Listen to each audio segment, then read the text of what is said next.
Hi everyone, Paisley here, and we are back with episode 2. Now, if you remember in the last episode, we fought back Hungary, but they are coming back at us with another settler. Wow, they're hungry for more.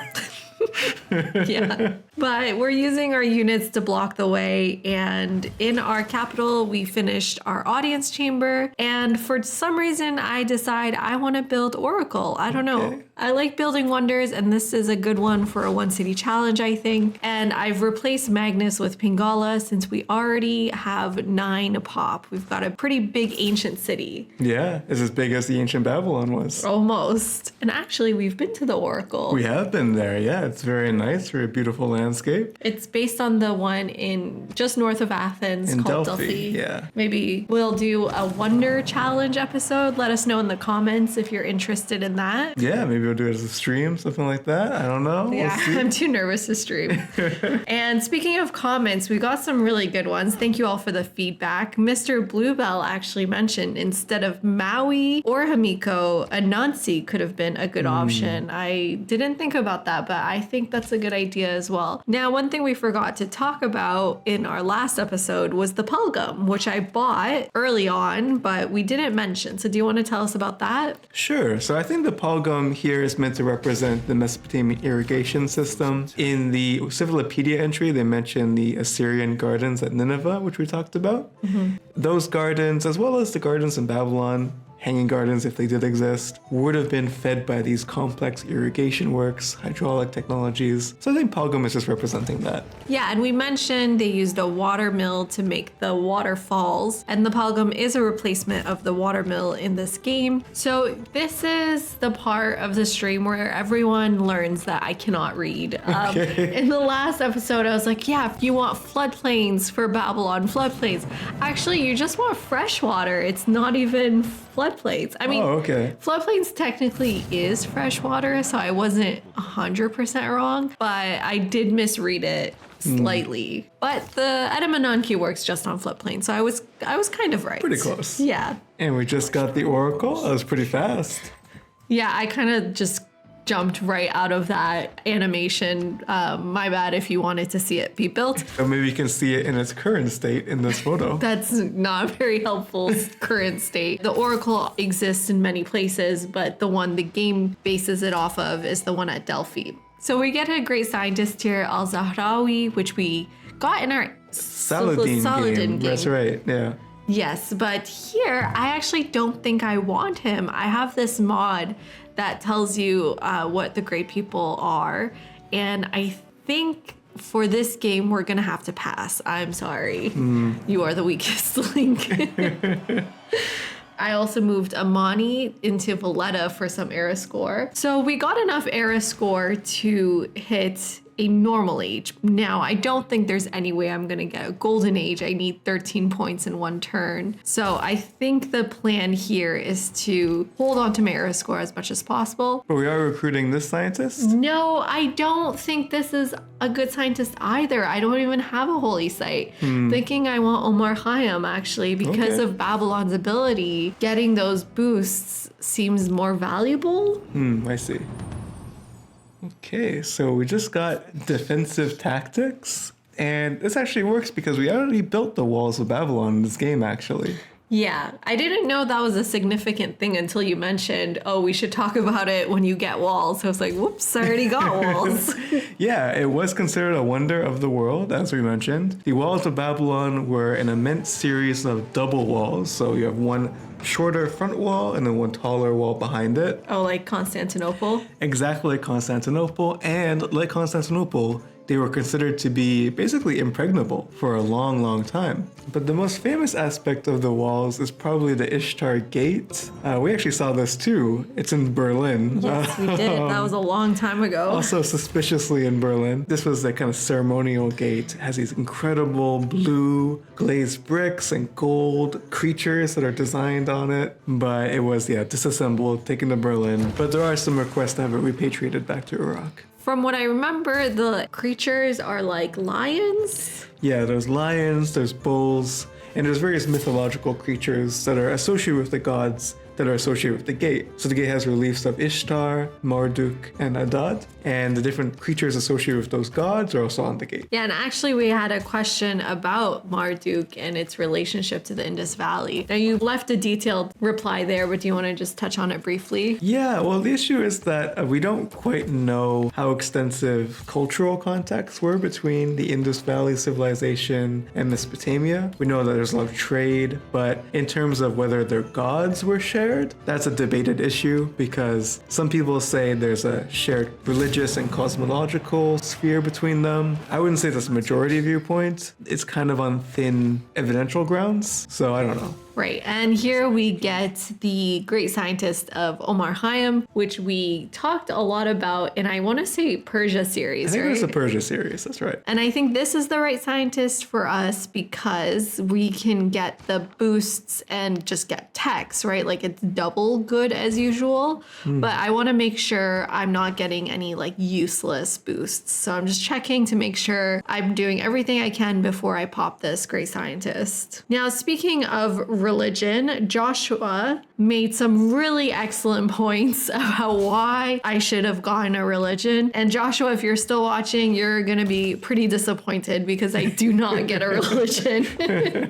I prioritize wonders over religion. I don't think I could have done Great Bath and a religion, and I picked Great Bath, and I do regret it. We chose to bathe and not to pray. Didn't work out for us. I think, yeah, he made some excellent points about maybe getting River Goddess, getting housing amenities from your religion. There's just a lot of things I could have done with it, but here we are. Do you want to tell us about Babylonian religion? Right, sure. Well, Babylonian religion is very similar to the other Mesopotamian religions, the Sumerian, the Akkadian, the Assyrian. They're all part of a shared sphere, but for Babylon, Marduk is their particular god, their city god, and he's really actually a very minor god before Babylon rises to power. The fortunes of Marduk rise with Babylon, and they fall with Babylon too. Yeah, I mean, it's interesting. I feel like the Civilopedia mentions Assyria a lot when it talks about Babylon. Is this just because they're very shared or they ran out of things to say?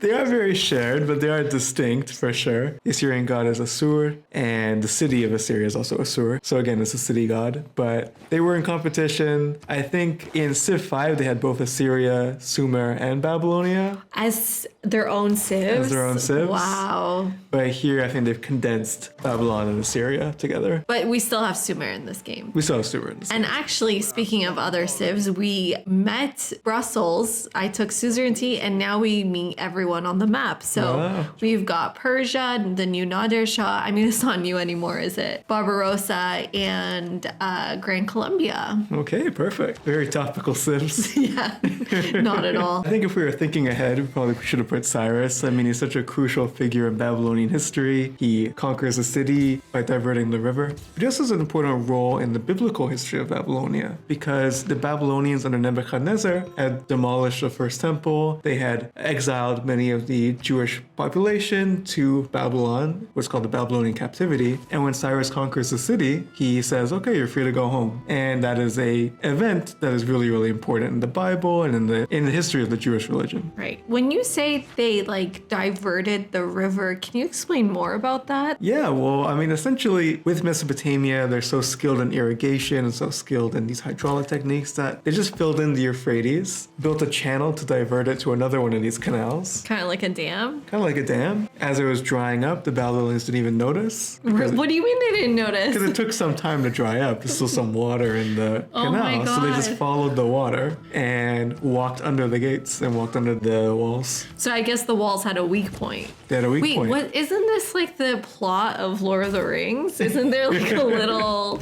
drain hole? Yeah, Helm's Deep, they had that drain hole. That's so funny. I wonder if they got that like plot point from the Cyrus breaking of Babylon's walls. Well, I think Mordor is supposed to be Persia, so Maybe. Yeah. Let's not get into that. So in the game, we actually see a second Hungarian city not too far. I think, what is this? That is my third ring they are up against. So at this point, I don't know what I should be doing, but I'm just going to ignore them and sort of just ignore the problem for now and just keep on building Kilwa, you know? I think I don't have the resources for another war. I am building Kilwa. I'm going for my wonders. Now, I think Kilwa is an excellent wonder for this game because you can get a lot of bonuses from suzerainty, and I'm gonna be trying to get all the suzerainty I can. That was also the Babylonian strategy, was to gain suzerainty over all the other city-states in Mesopotamia. Really? Yeah, so Hammurabi, I mean, that was his thing, was assembling the city-states of Mesopotamia against his opponents during this time period. Looks like we are exerting some loyalty pressure on that city there. I can't read it, it's too small for me, but... Is it too small or you just can't pronounce it? Oh, and exactly, we got it flipped. Nice. So Do we have to raise it if we get it? Well, I mean, there's no point in getting it because I don't want it. I'm just gonna move my units close by to keep an eye on that man-at-arms. The Sabum Kipetum does not do a lot of damage to a man-at-arms. So. No, it's pretty weak. Now, I do want to upgrade one of my warriors into a man-at-arms, but I don't want to pay gold for this iron. So I'm trying to get a good trade deal with Peter. And the reason for this is I am trying to do all of the city-state requests, and one of them is to get a man-at-arms. So throughout the game, you're going to see me try to hit all these city-state requests because I didn't get Himiko. I was dumb.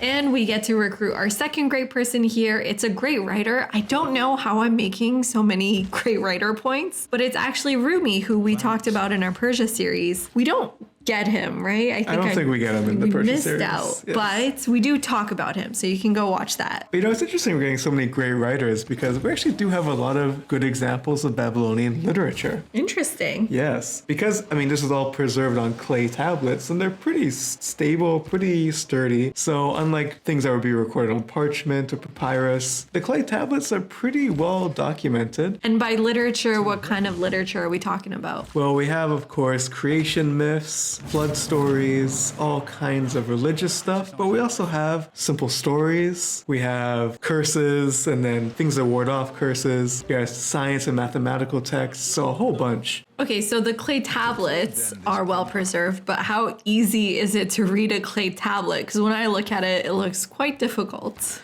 It is difficult. In our Lost Egyptian episodes, I mentioned about how I did take a class on Egyptian hieroglyphics and Middle Egyptian. I never took one on cuneiform, but it is difficult for sure because the symbols are a lot more abstract than hieroglyphs. Hieroglyphs, you can get the hang of it pretty quickly actually, but cuneiform, all the symbols look the same, so it's definitely more tough in that way. In terms of the language, Sumerian is a isolate language, so we have no connection between it and another language. When we get to Akkadian and then later in the Babylonian period, we have a mixed system where some symbols stand for words, but most of them stand for syllables. So in that way, it is a bit easier to read, and we can read them pretty extensively. Hey, and we get Kilwa Kisawani, a wonder we are dying to get to, but I don't know, maybe once we get many pennies, after you all subscribe, we can afford a trip to Zanzibar. Yeah, research trip to Zanzibar.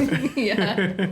And so thanks to Kilwa, we get a bunch of envoys that I'm sending out here. And in the capital city, I think we're going to be building another wonder, yet another wonder. Wonderful.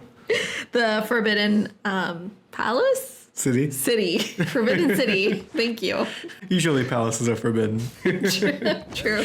Okay, so tell us more about these stories that we have. So there's a couple stories I could tell. I'll tell a fun one first. Okay. So in this story, there's a poor man from the city of Nippur. He buys a goat and he thinks, should I kill the goat today or is there a way I can make it last? He decides to give it to the mayor of the city in order to how would that make it last? hopefully get some favor with the mayor, you know. But the mayor just takes the goat. Oh no. So that built in him a thirst for revenge. He becomes wealthy, this poor man. He becomes wealthy and he decides that he's going to ruin this mayor's life. He first plays a trick on him by pretending to have this sacred artifact given to him by the king. and he entrusts it to the mayor's care, but secretly there's nothing in there. And so when the mayor opens it and finds there's nothing in there, the poor man says, "You stole it, you stole the artifact," and he beats him up. The next day, the poor man dresses up as a doctor, and he comes to the mayor again and says, "I'm the doctor," right? And the mayor says, "Oh, I'm so hurt, I'm so hurt." The doctor's because like, he got beat up. because he got beat up. And Doc's like, "Don't worry, I have a new treatment. The treatment is more beatings." Is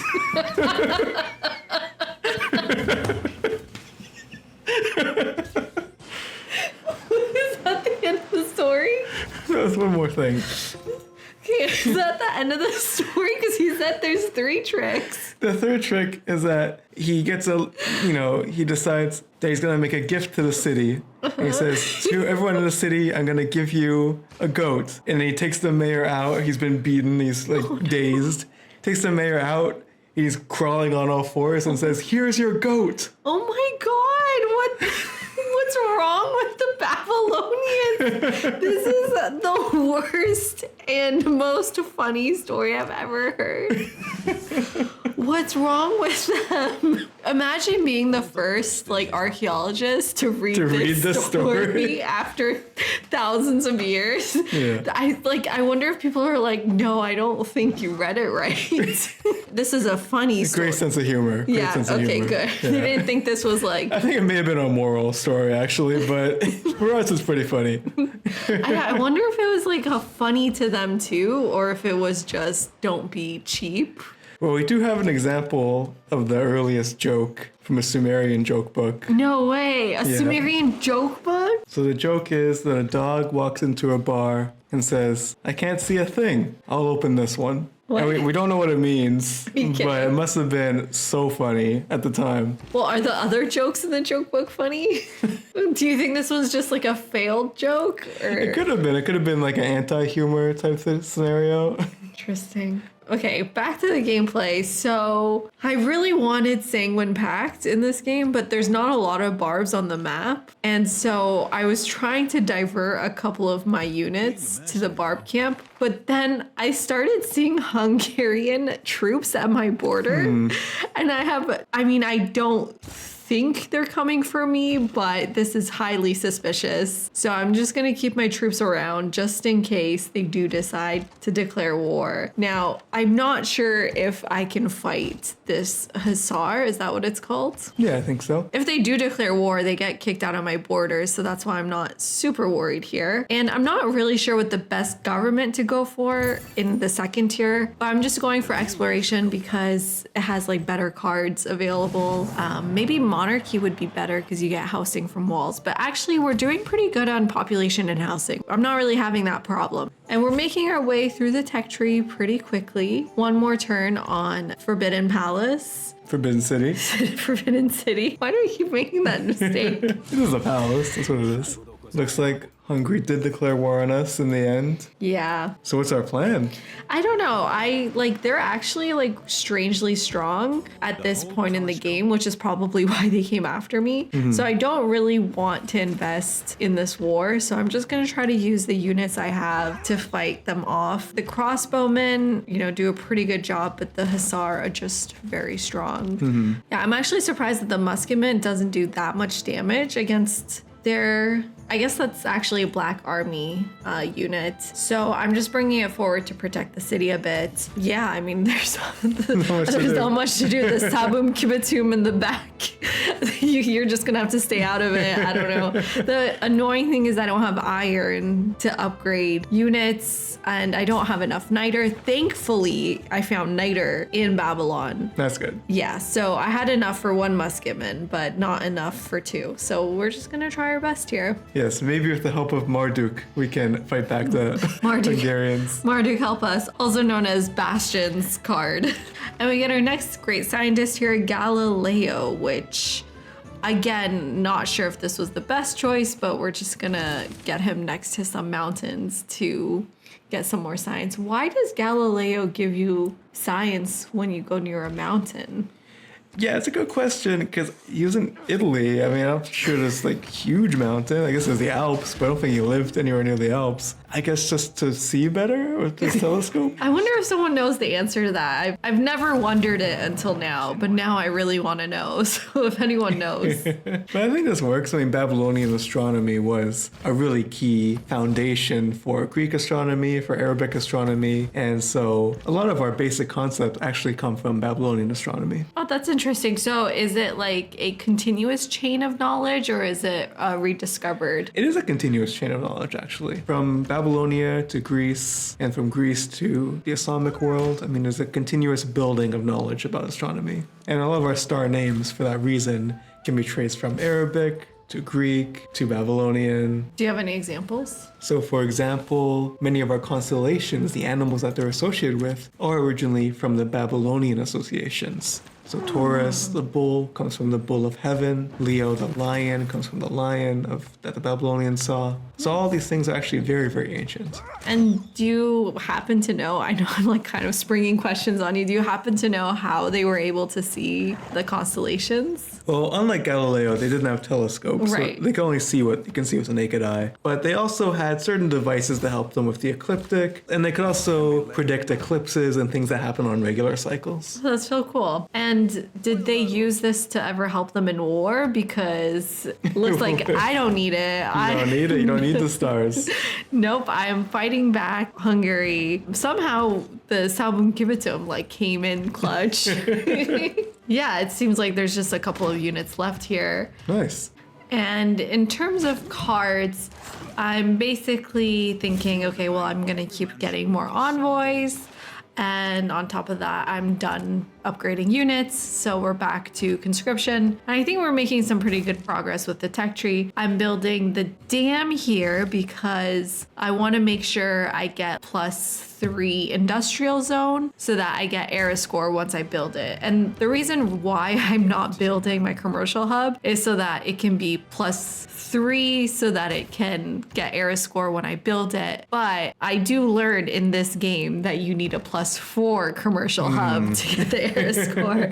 What if we could talk a little bit about Babylonian commerce then? Okay, what do we got? Well, it was definitely a trading society. The agricultural produce was mostly used for self-sustenance, but they exported things like gold, incense, wool, the region. In terms of daily life, bread and beer was the main thing, but Mesopotamian beer was pretty thick because it wasn't filtered. So it looks like we're trying to make peace now. No, Hungary is making peace with us. Wow. Yeah, I got scared. they gave us 20 iron, which was nice. I took it. I don't want to fight them anymore.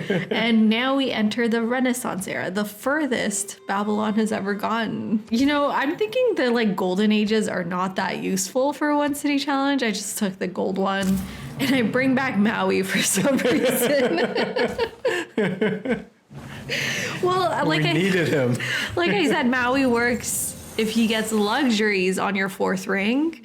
That's if he's gonna give me any luxuries. Right, we do have a lot of wheat and rice coming up, so. I got caught in this one. Okay. And like I said, I really want Sanguine Pact. I want vampires. So I remember Potato saying in one of his videos that if you get an alliance with someone in a secret society, then you can share secret societies with them. That's not exactly how it works. I looked it up while I was editing because I was thinking like, oh, everyone's gonna think I'm so dumb. Why didn't I do this properly? And it's because I didn't know how to do this properly. So let me tell you how to do this properly. You need secret level diplomatic visibility with the person in that secret society. So that includes having an alliance. But if I had just gotten like a harbor and a trading route, I think I would have gotten an invite. Wow. If I understand this CB Wikipedia correctly, that's what it was saying, that you just need an embassy, a trading route, and an alliance, and that's it.